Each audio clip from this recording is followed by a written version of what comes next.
Hello दोस्तों, मैं आपका दोस्त अमृत शर्मा। आज हम फिर से आपके समक्ष 11th ग्रेड इंग्लिश की एक वीडियो लेकर आए हैं, जिसको हम कई दिन से आपको लाइन बाय लाइन उसकी एक्सप्लेन हिंदी में आपको बताने की पूरी कोशिश कर रहे हैं और इस प्रकार से पढ़ा रहे हैं कि आप पता ही है, आपको बहुत अच्छी लग रही है कि कोई भी टिपिकल वर्ड एक किसी भी लाइन का आपको, अगर पहली बात तो हम पूरी ही सॉर्ट आउट करते हैं, लाइन को अच्छी प्रकार से आपको पढ़ाते हैं, फिर भी आपको कोई प्रॉब्लम आती है तो आप कमेंट्स में अवश्य पूछ सकते हैं। हालांकि वो प्रॉब्लम आपको नहीं आएगी। और हम यहाँ पर जॉन कीट्स की पोएम ला विले डैम्सन्स मर्सी डिस्कस कर रहे हैं, एक्सप्लेन लाइन बाय लाइन। और ये हमारी वीडियो बनाने का कहीं ना कहीं एक मोटिव रहा है। इस वीडियो को बनाने का एक हमारा मोटिवेशन क्या था कि हम आपको एक इस प्रकार के अपने चैनल हाईस्टाम रूल पर इस प्रकार की वीडियो कंटेंट प्रोवाइड करें। लेकिन ये भी कहीं ना कहीं हमने प्रेरणा पाई है, और प्रेरणा किस चीज से मिली है हमें, वो भी हम आज आपके समक्ष शो कर रहे हैं। वो प्रेरणा हमें मिली है एग्जाम मास्टर, और जो एग्जाम मास्टर चैनल है उनके जो हेड है सौरभ सर, उनका जो पढ़ाने का तरीका है, जो उनका वे है, हालांकि इतना अच्छा तो हम आपको नहीं पढ़ा सकते, उनकी तुलना तो हम कर ही नहीं सकते, लेकिन हाँ फिर भी उसका थोड़ा एक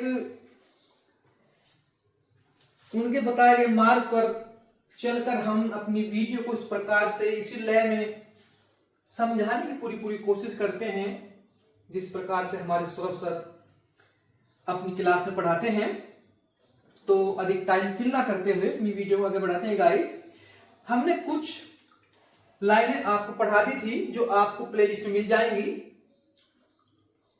तो आज की लाइनें हैं and there she learn me asleep. इससे पहले थोड़ा सा हम आपको बता दें, इससे पहले लाइनों में क्या हुआ था, इससे जस्ट पहली लाइनों में कि वो उसकी केव में, गुफा में पहुंच गया था। कौन? नाइट, जो एक ब्यूटीफुल लेडी थी, जो मर्सीलेस थी, जिसमें दया नहीं थी, उसी गुफा में उसके साथ चला गया था। तो अब जाने के बाद क्या होता है?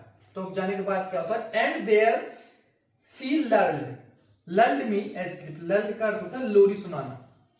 क्या गाइस? लोरी सुनाना। तो वहां पर सी महिला के लिए आया, उस लेडी के लिए आया। तो उस लेडी ने उसको मुझे क्या सुनाई? लोरी सुनाई। नाइट को लोरी सुनाई और एस्लीप, और वो वहां पर उसी गुफा में सो गया। अब यहां पर वो क्या बताता है कि एंड देयर आई ड्रीम्ड। आहा, आहा जहां भी आता है वहां पर उस लाइन में कोई दुखपूर्ण बात अवश्य होती है, वो बिटाइट। The latest dream I ever dreamed on the cold hill side. देखो यहां पर जो नाइट है, यानी कि वो तो सोए गया था, लेकिन उसके बाद या सपन में, जैसा भी यहां पर दिया गया है, वो क्या कहता है कि एंड देयर आई ड्रीम, जो मैंने सपना देखा,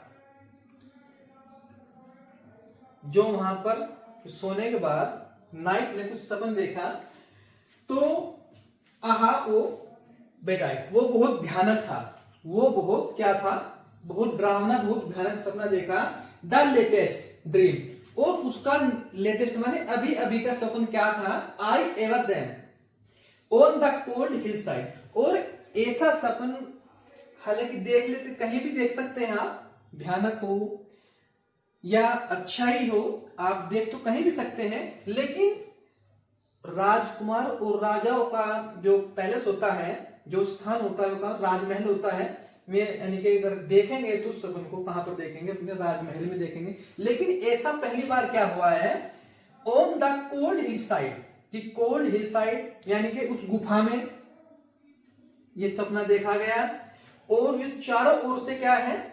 बर्फ से ढका हुआ है। तो ये जो सपन देखा, जो डरावना सपन देखा नाइट में, ये उस गुफा में देखा। ऐसा हालांकि संभव नहीं है, इस संभव किसी राजकुमार के साथ कि भाई वो गुफा में चला जाए और उस निर्जन स्थान पर वो सपना देखे, क्योंकि निर्जन स्थान पर तो कोई चरवाया है, कोई व्यक्ति है जो सामान्य कॉमन पीपल है वो देख सकता है, लेकिन ये क्या था, अपने आप में क्या था, राजकुमार था और इसके लिए संभव नहीं था।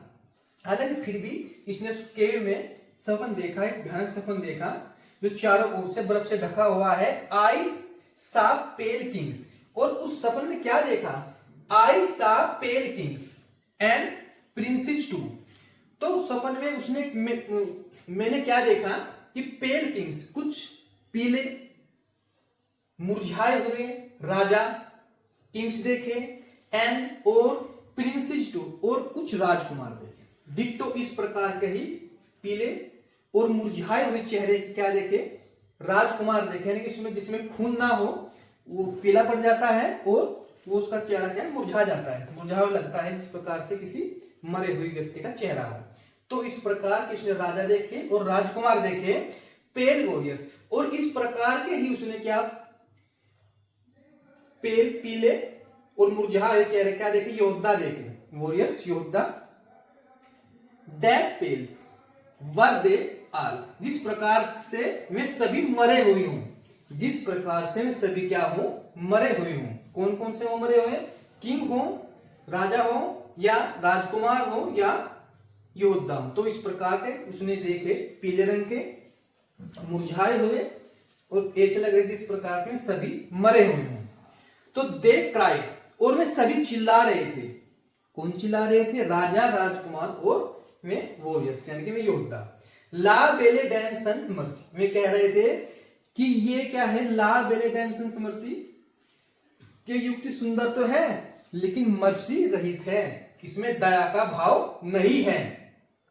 और दी है, इसने तुम्हारा हाथ पकड़ लिया है, तुमको कैदी बना लिया है इन थ्रेल्स, और तुमको क्या, फंसा लिया है, तुमको कैद कर लिया है, अपना गुलाम, थ्रेल्स में गुलाम होता है, जैसे अपना गुलाम बना लिया है।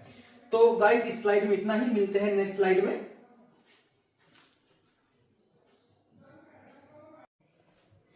तो गाइस इसी के साथ हमारी नेक्स्ट स्लाइड, यहां पर हम डिस्कस करें जॉन किट्स की ला रिडेम्पशन मर्सी की लाइन है।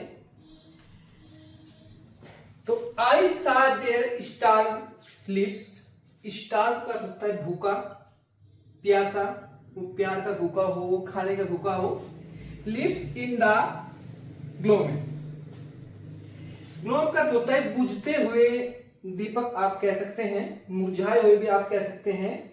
विद होरिड वार्निंग लेफ्ट, ग्लैप का होता है फैले हुए, वाइट गैप्ड, वाइट का होता है फैले हुए।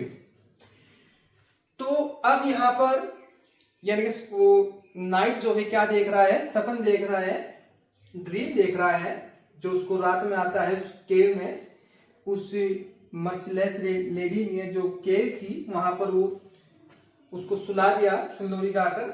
तो उसके बाद वो जो सपन देख रहा है वो उसकी व्याख्या करता है कि उसको वहां पर क्या देखे, पेल किंग्स देखे, पेल्स जो पेल थे राजकुमार देखो, पेल वॉरियर्स देखे, ठीक है। तो अब उनके बाकी चीजों का वर्णन करता है कि बाकी क्या था, कि आई सा देयर स्टार, उनके बुक जो उनके होठ थे वे प्यासे थे, सूखे हुए थे, वे प्यार के भूखे थे, कुछ भी आप कह सकते हैं इसको। इन द ग्लोम, ग्लोम मुरझाए हुए थे, उनकी बत्ती गुल थी। विद होरिड, और वे होरेड वार्निंग, जिस प्रकार से मुझे क्या एक वार्निंग दे रहे, चेतावनी दे रहे हो। गैप वाइड, अपने होठों को फैलाकर मुझको एक, क्योंकि जब प्यास के कारण, किसी बीमारी के कारण व्यक्ति के होठ क्या फैल जाते हैं, वाइड हो जाते हैं और वे सूख जाते हैं, तो यही वर्णन दिया गया है, ठीक है, कि जिस प्रकार से मुझको सूखे हुए होठ क्या कर रहे हो, चेतावनी दे रहे हैं कि आप यहां पर फंस चुके हैं। And I awoke and found me here, जब मैं उठा, जब प्रातःकाल कौन उठा, वो योद्धा उठा, वो नाइट उठा, एंड फाउंड मी हेयर, तो उसने अपने आप को वहां पर पाया, कहां पर पाया, निर्जन क्षेत्र में पाया, जहां क्या है, on the cold hill side, जो चारों ओर से बर्फ से ढका हुआ है, ठंडा एरिया है, निर्जन क्षेत्र है, वहां पर उसने अपने आप को पाया। And this is way why I sojourns here. Sojourns का सबसे प्रॉपर अर्थ होता है डेरा डालना, क्योंकि अब यहां पर पहले स्टेंजा में जॉन किट्स ने इस नाइट से क्या पूछा था कि तुम यहां क्यों घूम रहे हो, तो उसका अब जवाब देता है कौन, ये जवाब देता है नाइट कि जो आपने पहले पूछा था मुझसे, उसका जवाब क्या है कि एंड दिस इज वाई, इसी कारण से मैं यहां पर घूम रहा हूं। आई सर्जन्स हेयर्स, और यहां पर इस वजह से मैंने डेरा डाले हुआ है, इसलिए मैं यहां पर लोइटरिंग घूम रहा हूं। एलोन, बिल्कुल अकेला घूम रहा हूं। एंड पेली, मेरा चेहरा मुरझाया हुआ, पीला पड़ चुका हूं, मेरा चेहरा क्या है, मुरझाया हुआ है, मैं उदास हूं। लोइटरिंग, और इस प्रकार से भटक रहा हूं, लोइटरिंग भटक रहा हूं, निर्जन घूम रहा हूं। डाउ द सेज is withered from the lake. Though, यद्यपि द सेज, वहां के जो एक प्रकार की वनस्पति होती है जो दलदल में, जो दलदल एरिया में उत्पन्न होती है, पैदा होती है, वैसे इसको एक प्रकार के पक्षी भी कहते हैं, लेकिन इसको यहाँ पर इसका अर्थ लगेगा एक प्रकार की वनस्पति जो दलदल में उत्पन्न होती है। यद्यपि यहाँ की जो वनस्पति है इज विदर्ड, वो भी मुरझा चुकी है, फ्रॉम द लेक, हालांकि वो किसके पास है, वो झील के पास है, लेक के पास है, लेकिन फिर भी वो मुरझा गई है। क्यों? क्योंकि वहां का जो एटमॉस्फेयर है, जो एक प्रकार की कौन रहती है वहां पर, एक मर्सिलेस लेडी रहती है, जो एक विचिज है, चुड़ैल है, तो इसलिए वहां का सारा आसपास का वातावरण क्या दूषित हो चुका है, खराब हो चुका है। एंड नो बर्ड सिंग्स, और यद्यपि यहाँ पर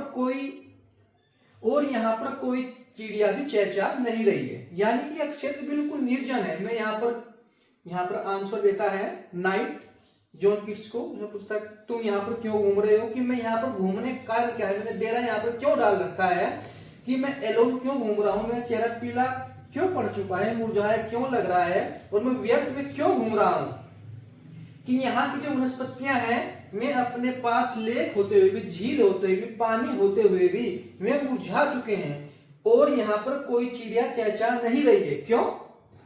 क्योंकि यहाँ का एरिया जो है, वातावरण, एटमॉस्फेयर है, वो सब दूषित हो चुका है, खराब हो चुका है। तो गाइस, मैंने आपके लिए इतनी अच्छी वीडियो बनाने की पूरी कोशिश की है। फिर भी आपको कोई डाउट लगता है तो आप कमेंट्स में जरूर उसको पूछ सकते हैं, अपने डाउट क्लियर कर सकते हैं।